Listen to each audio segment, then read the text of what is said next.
ஆடுற பல்லுக்கு என்ன ட்ரீட்மெண்ட் பண்ணுறது? ஏன்னா யூஸ்வலாக நிறைய பேஷண்ட்ஸ் வந்து இது ஒரு காமன் கொஸ்டின். அது பல்லு ஆடுது டாக்டர், என்ன பண்ணலாம் டாக்டர் சொல்லுங்கள் டாக்டர்னு. நான் அவங்களுக்கு என்ன யூஸ்வலாக கேட்பேன் அப்படின்னா, ஆடுற வரைக்கும் என்ன பண்ணிட்டு இருக்கீங்க, ஃபஸ்ட்டே நம்ம பற்களை சீக்கிரம் பார்த்துட்டு இருந்தால் அந்த ஆடாமல் தடுத்துருக்கலாம் இல்லையா? ஆடினதுக்கப்புறம் வந்து ரொம்ப ட்ரீட்மெண்ட்னு பார்த்தீங்கன்னா ரொம்ப குறைவாக தான் பண்ண முடியும். ஸோ அது வரைக்கும் என்ன பண்ணிட்டுருக்கீங்கன்னு தான் என்னோடய ஃபஸ்ட்டு கேள்வியே அவங்கள்ட்ட இருக்கும். ஸோ இந்த பர்டிகுலர் வீடியோவில் ஏதாவது பண்ண முடியுமான்னு நம்ம இந்த வீடியோவில் பார்க்கலாம். வணக்கம், என் பேர் டாக்டர் அருண், பேர்ல்ஸ் பல் மருத்துவமனை, சென்னை ராஜா அண்ணாமலைபுரத்தில் 2001 நடத்திட்டு இருக்கோம். இந்த சேனல் இன்னும் சப்ஸ்கிரைப் பண்ணலன்னா அவசியம் சப்ஸ்கிரைப் பண்ணுங்கள். நிறைய வீடியோஸ் டென்டல் ஹெல்த் அவேர்னஸ் சம்மந்தமாக பண்ணிகிட்ருக்கோம். ஸோ நம்ம பற்கள் ஆடுறது பார்த்தீங்கன்னா, இந்த ஆடுறதுக்கான முக்கியமான காரணம் என்ன? நம்ம பற்கள் வந்து யூஸ்வலாக ஈருக்கு மேல் பகுதிக்கு பேர் க்ரௌன்னு பேர், உள்ளுக்குள்ளே இருக்கிற பகுதிக்கு பேர் ரூட். இந்த ரூட் வந்து பெரிடான்ஷியமில் உள்ளுக்குள்ளே வந்து எலும்புக்குள்ளே, பெரிடான்ஷியம்னா என்னது? ஆல்வியோலார் போன் ப்ளஸ் பெரிடான்டல் லெகமெண்ட் சொல்லுவோம், சேர்ந்து தான் பெரிடான்ஷியம். ஈருக்குள்ளே நல்லா ஸ்ட்ராங்காக இருக்கும் நம்ம. ஸோ இந்த மாதிரி இருக்கும்போது பற்கள் எதுவும் ஆட்டம் இருக்காது. ஆனால் ஒன்று நம்ம என்ன புரிஞ்சுக்கணும்னா, யூஸ்வலாக சில பேருக்கு வந்து சாதாரணமாக ஈரில் கொஞ்சம் வீக்கம் இருக்கும்போது ஃபிசியலாஜிக்கல் டூத் மூவ்மெண்ட்னு சொல்லுவோம். அப்படின்னா என்னென்னா, பற்களை ரொம்ப ஸ்லைட்டாக ஷேக் பண்ணி பார்க்கும்போது ஸ்லைட்டாக ஒரு ஷேக் தெரியும். இது வந்து நார்மல். அதாவது ரொம்ப மைன்யூட்டாக, ரொம்ப மைக்ரான்ஸில் தான் அந்த மூவ்மெண்ட் இருக்கும். அந்த மூவ்மெண்ட் இஸ் நார்மல்.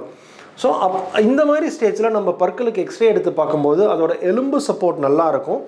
எலும்பு சப்போர்ட் நல்லா இருந்து ஸ்லைட் மூவ்மெண்ட், ஃபிசியலாஜிக்கல் மூவ்மெண்ட் இருந்ததுன்னா நார்மல். ஸோ இது வந்து யூஸ்வலாக பேஷண்ட்ஸ் கம்ப்ளைண்ட் பண்ண மாட்டாங்க. ஆனால் எப்போ வந்து பற்கள் ஆட ஆரம்பிக்கும், எப்போ பற்களில் உள்ளுக்குள்ளே இருக்கிற எலும்பு இருக்கு இல்லையா, இந்த எலும்பு கரைய தான் பற்கள் ஆட ஆரம்பிக்கும். ஸோ இது என்ன ஸ்டேஜில் கரையும்? இது யூஸ்வலாக வந்து நம்ம டிஃப்ரெண்ட் கிரேட் வந்து கிரடேஷன் பண்ணியிருப்போம். இது டூத் மொபிலிட்டின்னு பேர். இது கிரேட் 1, கிரேட் 2, கிரேட் 3ன்னு பேர். ஸோ அப்படின்னா என்ன, இந்த கிரேட் 1, 2, 3னா என்ன, இது எதனால் நடக்குது அப்படின்னு நம்ம பார்க்கலாம். இப்போது நம்ம பற்களில் உள்ளுக்குள்ளே இருக்கிற எலும்பு ஃபஸ்ட்டு இனிஷியல் ஸ்டேஜில் குறையும் போது இது கிரேட் 1 மொபிலிட்டின்னு சொல்லுவோம். பற்களில் வந்து ஸ்லைட்டாக ஒரு 1லேருந்து 2 மில்லிமீட்டரோட ஸ்லைட் ஷேக் இருக்கும். இதுதான் கிரேட் 1 மொபிலிட்டின்னு பேர். இந்த கிரேட் 1 மொபிலிட்டியை நம்ம ட்ரீட்மெண்ட் பண்ணாமல் இது எதனால் இந்த ப்ராப்ளம் ஆகும்? நம்ம பற்களில் காரை படிஞ்சு அந்த காரையில் உள்ள பாக்டீரியா டாக்ஸின்ஸ் ரிலீஸ் பண்ணி அந்த உள்ளுக்குள்ளே இருக்கிற ஈர் ஃபஸ்ட்டு வீக்கமாகும். இந்த ஈர் வீக்கமாகி அந்த ஈர் வீக்கத்தில் உள்ளுக்குள்ளே இருக்கிற இன்ஃப்ளமேட்டரி ப்ராசஸ் வந்து பற்கள் ப்ரொடெக்ட் பண்ணுற எலும்பையும் அஃபெக்ட் பண்ணி எலும்பு கரைய ஆரம்பித்ததுக்கப்புறம் தான் பற்கள் ஆட ஆரம்பிக்கும். ஸோ ஃபஸ்ட்டு பாக்டீரியா டெபாசிட் இருக்கும். அந்த டெபாசிட்டை நம்ம தக்க சமயத்தில் பார்க்காம விட்டுட்டோம். ஸோ அந்த டெபாசிட்டில் இருக்கிற டாக்ஸின்ஸ் வந்து ஈர் ஃபஸ்ட்டு வீக்கம் கிரியேட் பண்ணும். இந்த ஈர் வீக்கத்தை நம்ம பார்க்காம விட்டோம். ஈர் வீக்கம் இருக்கும்போது யூஸ்வலாக ப்ளீடிங் இருக்கும், ஈரில் கொஞ்சம் வீக்கம் இருக்கும், வலி வரும். ஸோ இதையும் நம்ம பார்க்காம விட்டோம். இந்த ஈர் வீக்கம் அடுத்த ஸ்டேஜுக்கு போகும்போது பெரிடான்ஷியத்தை அஃபெக்ட் பண்ணும். அப்போது எலும்பு அஃபெக்ட் பண்ண ஆரம்பிக்கும். இந்த எலும்பு அஃபெக்ட் பண்ண ஆரம்பிக்கும் போது அதே மாதிரி ஈர் வீக்கம் கொஞ்சம் ஜாஸ்தியாக இருக்கும், பற்களில் ஸ்லைட்டாக வலி இருக்கிற மாதிரி இருக்கும், ஈஸியாக வந்து ப்ளீடிங் ஆகும், நிறைய டெபாசிட் இருக்கும். இந்த ஸ்டேஜையும் நம்ம மிஸ் பண்ணும்போது தான் பற்கள் ஆட ஆரம்பிக்கும். ஸோ அப்படின்னா என்ன, ஏற்கனவே ரொம்ப சில வருஷங்கள் நம்ம வந்து பார்க்காம விட்டுறதுனால தான் இந்த பற்கள் ஆட ஆரம்பிக்கும். ஸோ இந்த ஸ்டேஜ் வந்ததுக்கப்புறம் இந்த கிரேட் 1 மொபிலிட்டி 1 to 2 mm சொன்னேன். ஸோ இந்த ஸ்டேஜையும் மிஸ் பண்ணிவிட்டு அடுத்த ஸ்டேஜ் போகும்போது கிரேட் 2. கிரேட் 2னா என்னது, இந்த ஆல்மோஸ்ட் 2 to 4 mm ஹரிசான்டலாக நல்லா மூவ் ஆகும் பற்கள். நம்ம அந்த இன்ஸ்ட்ருமெண்ட்டை வச்சு செக் பண்ணி பார்க்கும்போது பற்களோட மொபிலிட்டி அதிகமாக இருக்கும். அடுத்த ஸ்டேஜ் கிரேட் 3. இப்போ கிரேட் 3னா என்ன, ஆல்மோஸ்ட் பற்கள் வந்து விழற ஸ்டேஜில் இருக்குன்னு அர்த்தம். இப்போ விழற ஸ்டேஜில் இருக்குன்னா என்ன அர்த்தம், நம்ம அந்த மொபிலிட்டியை வந்து நம்மளோட இன்ஸ்ட்ருமெண்ட்டால் செக் பண்ணும்போது நம்ம அந்த பற்களை வச்சோம்னா அந்த உள்ளுக்குள்ளே இருக்கிற அந்த சதையில் போய் பற்கள் உள்ளுக்குள்ளே அமுங்கி வெளியில் வரும். அதாவது வெர்டிக்கல் மொபிலிட்டி அப்படின்னு சொல்லுவோம்.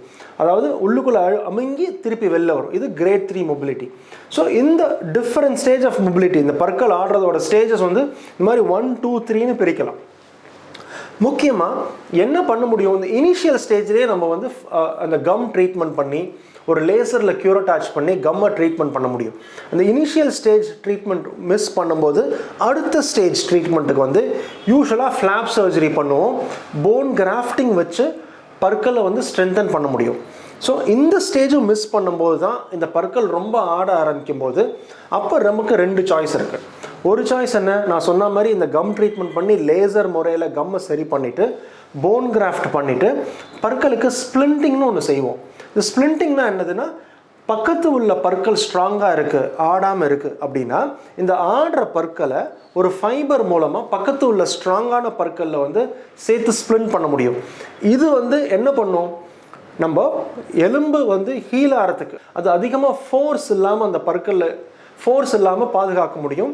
அண்ட் அந்த பற்களில் வர ஃபோர்ஸை மற்ற சுற்றி இருக்கிற ஹெல்த்தி பற்கள் வந்து ஸ்ப்ளிண்டிங் மூலமாக எடுத்துக்கும். ஸோ இது வந்து பற்கள் ஹீல் ஆகிறதுக்கான வாய்ப்பு இருக்குது. இது இனிஷியல் ஸ்டேஜில் தான் பண்ண முடியும்.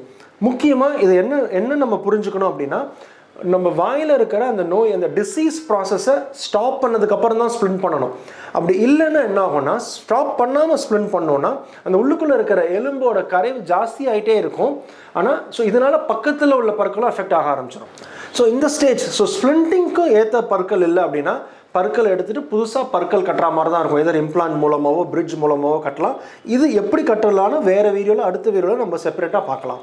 ஸோ பற்கள் ஆடாமல் பாதுகாக்கிறது ரொம்ப முக்கியம். ஆட ஆரம்பிக்கும் போது என்னெல்லாம் ஸ்டேஜ்னு பார்த்தோம். இனிஷியல் ஸ்டேஜில் சிம்பிள் ட்ரீட்மெண்ட் மூலமாக செய்யும் போது பற்களை ஸ்ட்ரென்தன் பண்ண முடியும். ஒரு லெவலுக்கு மேலே கொஞ்சம் மாடரேட் ஸ்டேஜ் ஆனதுக்கப்புறம் ஸ்ப்ளிண்டிங் மூலமாக சரி செய்யலாம். ஸ்ப்ளிண்டிங் மூலமாக சரி செய்கிறதுக்கு அந்த டிசீஸ் ப்ராசஸை ஸ்டாப் பண்ணிட்டு தான் ஸ்ப்ளிண்டிங் மூலமாக சரி செய்யணும். அதையும் விட்டோம்னா பற்கள் எடுக்கிற மாதிரி தான் இருக்கும். பற்கள் எடுத்துட்டு புதுசாக பற்கள் ரீப்ளேஸ் பண்ணுறோம். இந்த வீடியோ பிடிச்சிருக்கும்னு நினைக்கிறேன். அவசியம் லைக் பட்டனை ஹிட் பண்ணுங்கள். கொஸ்டின்ஸ் இருந்ததுன்னா கமெண்ட் செக்ஷனில் கமெண்ட் பண்ணுங்கள். சேனலை சப்ஸ்கிரைப் பண்ணுங்கள். அடுத்த வீடியோவில் சந்திக்கிற வரைக்கும் டாக்டர் அருண் பேர்ல்ஸ் பல் மருத்துவமனையிலேருந்து பேசுகிறேன். நன்றி, வணக்கம் அண்ட் தேங்க்யூங்க.